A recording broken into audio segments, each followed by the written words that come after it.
Greetings, YouTube. As the title of this video says, it's going to be about henchmen. Not followers, but henchmen. People that you have hired to be companions or employees of your character in a game. And I remember back in first edition, when I first began to play role-playing games, hirelings and henchmen were very common. People that we had around to fill roles that the party didn't have, people that we had along as apprentices, or as in just general lackeys to take care of steeds, or spear carriers, to lug around equipment for carriers that the characters themselves didn't want to carry around. Equipment like armor stuff and weapons things. And before spatial items like bags of holding became so ubiquitous, everybody could carry their entire worldly possessions in their back pocket. And of course there were followers as well, all part of the structure of adventuring. People coming into the adventuring world, following the characters and leveling up and eventually moving on. And it was also useful as a backup character for the players themselves. Say your character got entangled in some political problems or something and they had to step out of the picture, or there was some specialized training they had to do which took them out of the main theme of the game for a bit. So suddenly the player's main character is gone for one reason or another, stoned by a Medusa or turned into a toad. You get the point. They're suddenly not playable. Having the henchmen around, or followers, was a good way to give the character, have new character just push, pull, click, click, move the next character in place for the player to run. And it made perfect sense because these characters were around all the time. They were with the adventuring party when they went out into the world.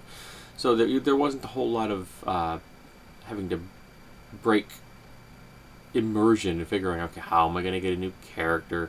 Oh, look it! There just happens to be a guy in this dungeon that would be perfect for your party. No, you don't need that when there's someone already in the party that can be played.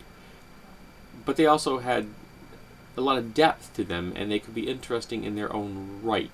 I can remember one character had a peasant henchman of some variety. I think he hired him specifically because he had the money to do it, and it made him feel important. But he eventually became very entertaining because in a fight he picked up a bucket. That's like a wooden bucket with a wooden handled rope, for rope for a handle, and successfully killed an orc with it. And henceforth he carried the bucket around everywhere, and used it as a weapon. It was quite entertaining. I think we just counted it as a club or a mace or something like that. But I didn't see as many henchmen in 3rd edition, and I will be honest, I haven't gamed in a bit, so I can't tell you how popular they are. It's a lot of the new systems out there. I know the idea of just mooks, of low-level characters that are never going to be a general threat to player characters, is something that I've used. Like do the 1, 2, or 3 hit mooks. If you hit them once and they're really low, if they're 1 hit, you hit them once, they go down. If they're 2 hits, 2. So you don't have to track hit points really, just like 1, 2, 3 / dead, 1, 2, 3 / dead, that kind of thing. So I've used low-level characters in the past, both as NPCs and PCs. And there's also the motivation when you have someone that's a hireling or a henchman, that it has become important to the player that when they are inconvenienced, or when they are injured or damaged or killed, that's a role-playing aspect. We had one that was a spear carrier for a fighter in the group, and sort of a status symbol kind of thing. The guy gets at a point in life where he's like, I don't want to look around all my own equipment. I'll find some strapping young lad that wants to grow up someday and become a fighter, so I'll hire a henchman. So he got himself a younger 15 or 16-year-old kid that was extra, and the family on a farm just didn't need the extra mouth to feed kind of thing, and he hired him on, and he survived quite well for quite a while, and died valiantly trying to defend the steeds of the party from some ravaging monster or another. And the party wasn't of the sufficient power to raise this character from the dead. However, they did end up finding themselves in a situation where they had access to a druid, I think it was, who could reincarnate them. So they cast the reincarnation spell on this human, 15 or 16-year-old kid, and he came back as like a gnome. And the psychological rift that the character went through, going from a human to a gnome, significantly changed his personality, and he became very introverted. Had a sudden interest in things that the players didn't, and it wasn't. His interest was plants. He suddenly became very interested in the whole horticulture concept. I think I might have picked that at random or something. Something he fixated on as a way of trying to redefine who he is. So the characters essentially, when they got home, built a small shelter, a small house for him on their property, and let him become their gardener. And they paid the guy, but it was his labor of love.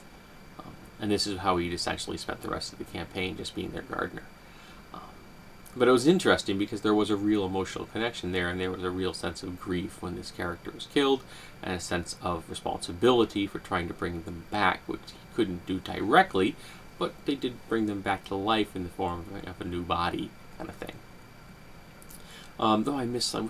Was the first edition that had reincarnation? You could come back as an animal or as a humanoid? I think it might have been. I'm not positive. But I always liked that idea, coming back as an animal. I thought that was entertaining. And if you ever had that happen to your character, I would recommend the Noble Wild supplement, for one for 3.5, and there's a version for Pathfinder. Excellent supplement. So tell me, how have you used Henchmen?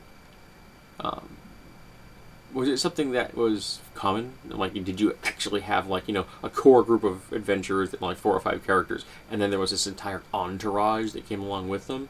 You ended up becoming, a small military unit by the time the characters got a decent level?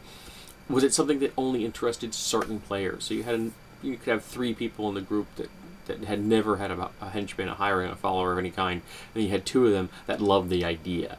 So they had these little mini entourages that came with them.